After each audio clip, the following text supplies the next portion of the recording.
हमारे कप्तान ये कह रहे थे कि 200 स्कोर इस पिच पर करना बहुत मुश्किल है, लेकिन फिर हमने इंडियन टीम को देखा, उन्होंने चेज किया, उन्होंने 171 का अदब बासानी हासिल कर लिया और 18वें ओवर में उन्होंने ये हासिल किया है। तो आपको लगता है कि चेजेबल एक टोटल है, वहां पर 200 बनाया जा सकता है? देखें, पार स्कोर 200 नहीं, पार स्कोर दुबई स्पोर्ट्स सिटी की विकेट पे 170 175 है या 180 कर जाओ तो बहुत ही अच्छा स्कोर आप कर जाते हो। आपने स्कोर बहुत अच्छा किया था, मैं कहता हूँ 15-20 रन शॉर्ट से, जो मैंने कहा ना बैटिंग ऑर्डर आपने भेजा शायद उसकी वजह से था। लेकिन जिस वक्त आप बॉलिंग यूनिट की बात करते हो, मैंने कहा ना ड्यू फैक्टर रोल प्ले करता है। मुझे एक चीज समझ में नहीं आती, शाहीन शाह अफरीदी इतना एक्सपीरियंस फास्ट बॉलर हो के अभिषेक शर्मा की अभी तक आप इंडियन टीम का पूरा का ट्रैक रिकॉर्ड निकाल के इस टूर्नामेंट में देखो ना, तो उनके ओपनर्स ने ही उनको परफॉर्म करके दिए, मैचेस जितवा के दिए हैं। वो प्रेशर सिचुएशन उनके ऊपर अभी तक आई नहीं है कि होता है ना कि जल्दी ओपनर्स आउट हो जाए तो उसको कंस्ट्रक्ट कैसे इनिंग्स को करना है, वो अभी तक सिचुएशन उनके पास आई नहीं है। कल भी आप अभिषेक शर्मा की अगर आप देखें तो मुझे समझ में नहीं आई शाहीन शाह अफरीदी की, भाई पहली बॉल वो भी शॉर्ट पिच डिलीवरी अगर आपने करवानी, इतने मैचेस आपको हो चुके हैं तो आप टारगेट करते हो या तो आप फेस के ऊपर टारगेट करते हो। पहली बात तो आप करते ही नहीं शॉर्ट पिच डिलीवरी, आपने टारगेट भी वेवर्ड किया कि उसने आराम से कौन से पीछे थर्ड मैन आपने ऊपर रखा हुआ, उसने पीछे ग्लांस करके आपको छक्का मारा, वहीं से आपका सारा मोमेंटम गिर गया। उसके बाद जब आप बात करते हो बाकी पेस बैटरीज की आप बात करो तो आपने नवाज को किस लिए रखा हुआ टीम में? आप ऐसा ऑलराउंडर रखा हुआ ना, ये कौन सा सकलैन मुश्ताक है, सईद अजमल है कि साइम अयूब से आपने लाजमी 3 से 4 ओवर करवाने हैं। जब उसको मार पड़ रही है, स्पिन नहीं हो रहा, बॉल ग्रिप नहीं हो रहा, दैट मींस के वहां ड्यू फैक्टर है। पेसर्स ने ही आपको हमेशा मुश्किल सिचुएशन में मैचेस बचा के दिए हैं। आप फहीम अशरफ को भी आप बहुत लेट लेके आए, फिर दूसरा आपने ऑलराउंडर की हैसियत से आप हुसैन तलत को टीम में लेके आए, हुसैन तलत को आपने बॉलिंग तक नहीं करवाई। तो ये बहुत सी कैलकुलेशंस मैं कहता हूं कि कल गलत गई हैं। आई डोंट नो कि सलमान अली आगा को एक चीज समझनी पड़ेगी। आप ठीक है, अच्छे कैप्टन हो, आप बिजी रखते हो फील्ड को, हंसी मजाक चलता है, अच्छी बात है, लेकिन कप्तान असल है जो ग्राउंड में लड़ाता है। अच्छा। हर चीज कोच की जिम्मेदारी नहीं है, कोच की जिम्मेदारी है बाहर एक टीम बना के एक एग्जीक्यूशन प्लान दे देना। सलीम साहब से भी पूछते हैं कि उनका इस पर क्या ख्याल है। सलीम साहब, जिस तरह से कप्तानी पर तनकीद हो रही है, क्या वजह है ये तनकीद? बिल्कुल वजह है। कल हमें वाज़े तौर पर चीजें नजर आ रही थी, चाहे वो बॉलिंग में चेंजेस के हवाले से अगर हम देखें, बैटिंग ऑर्डर देखें, फिर उनकी खुद की परफॉर्मेंस देखें। अगर सलमान को खुद बैटिंग के लिए कल आना नहीं चाहिए था, क्योंकि जिस तरह की उनकी फॉर्म चल रही है और सबको नजर आ रहा है कि उनका स्ट्राइक रेट का भी इशू है बहुत बड़ा, तो वहां पर एक शाहीन आफरीदी को क्यों भूल गए? शाहीन आफरीदी वो बंदा जिसने पिछले दोनों मैचों में हमारे लिए बैटिंग में अच्छा परफॉर्म किया है और हम देख रहे हैं कि उससे अच्छी हिटें लग रही हैं, तो उसको भेज देते हैं आप। बिल्कुल ऐसे क्या सोचा हुआ था, समझ नहीं आ रहा था कल उनके जहन में क्या चल रहा था कि जिस तरह से उन्होंने, और फिर जो बॉलें आए कि उसकी वजह से तो सारा प्रेशर पड़ा। ये सलीम साहब कल ओपनिंग भी चेंज की, जो साइम को चेंज किया, फखर को पहले नंबर पे यानी खिलाया और फिर उसके बाद साइम को 1 डाउन भेजा, तो इस तब्दीली से भी आपको लगता है कि कुछ टोटल पे फर्क पड़ा है? हमारे फर्क तो पड़ा ना, देखें, क्योंकि मेरा ख्याल है ये बेहतर फैसला था। अगर फखर को वो गलत आउट नहीं दिया जाता तो वो अच्छा खेल रहे थे, बड़ा स्कोर बन जाता। कल तो इंडियंस भी हमारा साथ दे रहे थे, ठीक है, अंपायर हमारे साथ थे, इंडियंस ने तो पूरा मौका दिया कि जाओ 200 रन बनाओ, मजा तो पाए। मैच में 5 कैच छोड़े उन्होंने, आपने देखा होगा। लेकिन मजे की बात ये इंडियन क्रिकेटर्स हमारा साथ दे रहे थे। हाँ, वो जिसको चांस मिलता था वो दोबारा आउट हो जाता था, कहता था नहीं भाई मैं तो आउट हूँ, मैं तो रन नहीं बनाऊंगा, तुम जितने भी मेरे कैच छोड़ो। तो अब इस चक्कर में हम लोग मुश्किलों में होती रही। लेकिन आपने देखा होगा कल फिर किस तरह स्पोर्ट्समैन स्पिरिट की धज्जियां उड़ाई इंडिया ने, पहले भी हाथ नहीं मिलाया और बाद में अच्छा किया, शुक्र है बता दिया तो हमारे प्लेयर ने भी इंतजार नहीं किया। ये बच्चों वाली चीजें हैं अभी क्रिकेट मैच को लेके। हाँ, वो इतना ज्यादा उन्होंने और सलीम साहब कल उनका जो मोड था ना वो भी बहुत ज्यादा एग्रेसिव, एक्सट्रीम एग्रेसिव दिखाई दे रहा था। जो प्लेयर्स, हमारे प्लेयर्स भी इसीलिए जवाब दे रहे थे। हाँ हाँ, बिल्कुल सही कह रहे हैं। और वो हारिस का आपको याद है? हारिस का जो मैं उस पर आती हूँ, मैंने कहा जरा पहले परफॉर्मेंस पे बात करें फिर इन चीजों पर भी बात करते हैं। अच्छा वैसे आप क्या कमेंट करेंगे जरा पाकिस्तानी बैट्समैन की? अगर डॉट बॉल्स की बात करें तो ये तो वो वैसे इनका नाम हमने रखा था डॉट बॉल मशीन, तो कल 50 डॉट बॉल्स खेली, क्या कहेंगे?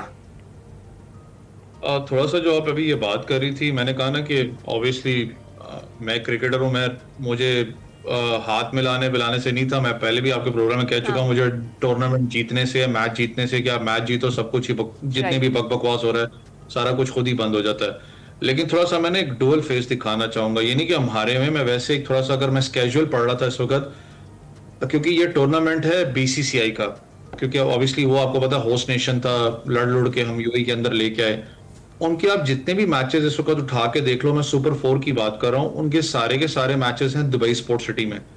उनको पता है यहाँ पर ड्यू फैक्टर रोल प्ले करता है, यहाँ टर्निंग ट्रैक भी बन सकता है, सारा कुछ है। बाकी जितनी टीमें, उनके तीनों के एक एक मैच उन्होंने अबू धाबी में रखे हुए हैं। अबू धाबी में उन्होंने इसलिए मैच नहीं रखा, उनको पता है कि हमें कुट पड़नी थी वहां पर, जिस तरीके से ओमान ने मारा था, क्योंकि वो विकेट है जहां पर बैट पे बॉल मजे का आता है, वहां पर थोड़ा सा पेसर अपना उसको, क्योंकि इनिशियली शाम को वो ओपन थोड़ा ग्राउंड है, वहां ड्यू फैक्टर रोल प्ले नहीं करता, तो थोड़ा सा आपको बाउंस भी मिलता है। ये बड़ा एक डुअल फैक्टर मुझे थोड़ा सा एक नजर आया, जो कि इसलिए कहते हैं ना ICC stands for Indian cricket council के, उनको खुद समझ नहीं आती कि भाई आखिर इनके आगे बात क्या करनी है। दूसरा थोड़ा सा अगर आप डॉट बॉल डिलीवरीज की बात करें, हमने लास्ट टाइम भी कहा था, देखें डॉट बॉल डिलीवरीज एक क्राइम है, सबको पता है कि एक क्राइम होता है। अगर आपने कुछ सीखना था तो आप ओमान के बैट्समैन से सीख लेते, अगर आपने उनसे नहीं सीखना था तो आप बांग्लादेश के बैट्समैन से सीख लेते कि उन्होंने हासरंगा को किस तरीके से खेला, रना बॉल पे खेलते रहे, जहां पर उनको वीक बॉल नजर आया उन्होंने उसको बाउंड्री पे पहुंचाया है।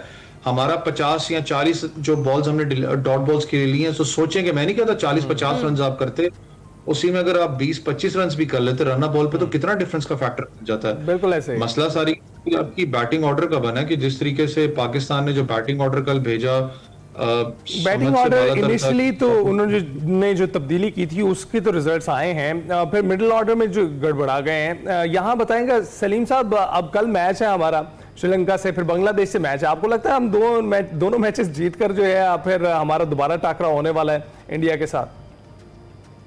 बिल्कुल हो सकता है, ये पाकिस्तान टीम हरा सकती है इन दोनों टीमों को। लेकिन अब सुपर 4 में आप देखें कि जिस तरह बांग्लादेश का पहला मैच हुआ था, हम लोग ये समझ रहे थे कि यार सबसे कमजोर टीम ये है। जो इब्तिदाई कैलकुलेशन हो रही थी ना, वो ये हो रही थी चलो बांग्लादेश को तो हरा देंगे, इंडिया से हार भी गए तो बस श्रीलंका से जीतना है तो फाइनल में पहुंच जाएंगे। लेकिन आपने देखा बांग्लादेश ने किस तरह से परफॉर्म किया, 169 चेस किए। इसीलिए मुझे कल ये था कि यार ये 171 कम है, जो बांग्लादेश चेस कर सकता है तो इंडिया भी कर सकता है। बांग्लादेश ने श्रीलंका के खिलाफ किस तरह से खेला आपने देखा होगा। यहाँ हर टीम तगड़ी है, यहाँ किसी भी टीम से आप कोई ये नहीं कह सकते कि यार वन साइडेड मैच है। अब आपको ओमान नहीं मिलना, अब आपको यूएई नहीं मिलना, तो अब आपको परफॉर्म करना है। अब ये मैच अबू धाबी में होना है पाकिस्तान के कल श्रीलंका के साथ, और वहां पे जाहिर पहले भी हमने देखा कि थोड़ा हाई स्कोरिंग मैचेस हुए। बॉलर्स को भी परफॉर्म करना पड़ेगा। कल मैं देख रहा था हारिस से मुझे सबसे ज्यादा खतरा था कि यार इसकी बड़ी पिटाई होनी है, वो अच्छी बॉलिंग कर रहे थे। हाँ, वो अच्छी बॉलिंग कर रहे थे, लेकिन शाहीन जो थे पहली बॉल पे जो छक्का लगा उससे शायद उनका कॉन्फिडेंस थोड़ा खराब हुआ, तो ये थोड़ा एक इशू हुआ। ठीक है, ठीक है। अच्छा, वैसे आपको क्या लगता है, दोनों मैचेस हम अगले जीत जाएंगे और फिर फाइनल में टाकरा होगा, और उसमें क्या होगा, क्या प्रिडिक्ट कर रहे हैं कि यही वाला हाल होगा हमारा कल वाला, या फिर ऐसा भी हो सकता है कोई सरप्राइज मिल जाए? देखिए मैच तो हम हारे, मैंने कहा ना कुछ अच्छी बात है कि आपकी बैटिंग का मसला था, तो आपको नजर आया नहीं ये लड़के कर सकते हैं। मुझे पता है बड़े नाम नहीं है, तनकीद भी होती है, सारे मामला हैं, लेकिन आपको लगता है कि हाँ ये लड़के कर सकते हैं, कि शायद थोड़ा टाइम स्पैन इनको चाहिए। मुझे पता है टाइम स्पैन काफी मिल चुका है, लेकिन शायद मैंने कहा ना सब पाकिस्तानी, आपका दिल तो कहता है। लेकिन अब आपने मूव करना है अबू धाबी के अंदर, वो विकेट डिफरेंट है। पाकिस्तान बहुत बहुत अरसे के बाद अबू धाबी की विकेट पे खेलेगा। वहां पर पहले भी श्रीलंका खेल चुका है, उनको उस विकेट का बेहतर एज पता है, पाकिस्तान से भी ज्यादा मैचेस वहां पर खेल चुके हैं। ग्रुप दूसरे की बात मैं कर रहा हूँ, लेकिन जिस तरीके से श्रीलंका का बैटिंग ऑर्डर है, आपने देखा कि वो थोड़ा बहुत लड़खड़ाता हुआ आपको नजर आता है। निसांका की बात कर लें, वो अच्छे फॉर्म में आपको नजर आए, मेंडिस आपको अच्छे फॉर्म में नजर आए, लेकिन जब आप मिडिल ऑर्डर की बात करते हैं तो अगर आप बात करें तो एज सच कुछ ज्यादा इंप्रेसिव आपको नजर नहीं आता। तो वो एक प्रेशर सिचुएशन से तो इस मैच के अंदर आएंगे, और पाकिस्तान भी प्रेशर से जाएगा, क्योंकि आपने दोनों मैचेस जीत के आपने फाइनल में जाना है। वैसे आप बांग्लादेश को देखें तो बांग्लादेश ने भी कोई हल्की क्रिकेट नहीं उस दिन खेली। उनके बॉलर्स की बात करें, उन विकेट्स पे बड़ा तगड़ा उन्होंने स्पेल करवाया, खासतौर पर मुस्तफिज की बात करें उससे बहुत तगड़े स्पेल्स करवाए हैं। तो आसान नहीं होने वाला पाकिस्तान के लिए, लेकिन मेरा आज भी शायद ऐसा क्रिकेट पॉइंट ऑफ व्यू से बात करूं तो पाकिस्तान का पलड़ा फिर भी भारी होगा, आसान नहीं होने वाला। मुझे पता है कि हम राइट ऑफ तो बहुत जल्दी कर देते हैं टीम को कि नहीं भाईजान बस खत्म हो गया मैच। मुझे लगता है कि फाइनल आपका पाकिस्तान इंडिया का फिर पड़ेगा। मैं फिर आपको एक बात बता रहा हूं कि आप लोग पूरे स्टैट्स निकालें तो पाकिस्तान ने, या चाहे इंडिया की टीम, चल इंडिया की टीम की बात करते हैं, इंडिया टीम अभी तक अंडर प्रेशर नहीं आई। उनके ओपनर्स परफॉर्म कर अच्छी बात है, कर रहे हैं, इसमें कोई डाउट नहीं है। जहां पर उनके ओपनर्स जल्दी आउट होंगे, मैं फिर कह रहा हूं कि उनके पास मिडिल ऑर्डर के अंदर वो जो स्टेबलाइज इनिंग्स वाला मामला होता है, अभी तक उनपे कहते हैं ना ग्रुप स्टेज में आपको एक झटका लगना चाहिए ताकि आपको पता हो कि हमने वापस कैसे आना। तो अवैस क्या ही कमाल हो कि जो देखते तीसरा मैच हो वो पाकिस्तानी टीम जीत जाए और वो सारी की सारी चैंपियनशिप जो है उनके नाम हो। बहुत बहुत शुक्रिया अवैस और सलीम खालिक साहब, आप दोनों ने इस वक्त जो ताज़ा तरीन बहस छिड़ी हुई है क्रिकेट के मैदानों में, क्रिकेट के मैदानों से बाहर शायकीन क्रिकेट जो कर रहे हैं, तो उस पर आपने तबसरा किया। ब्रेक के बाद हाजिर होंगे।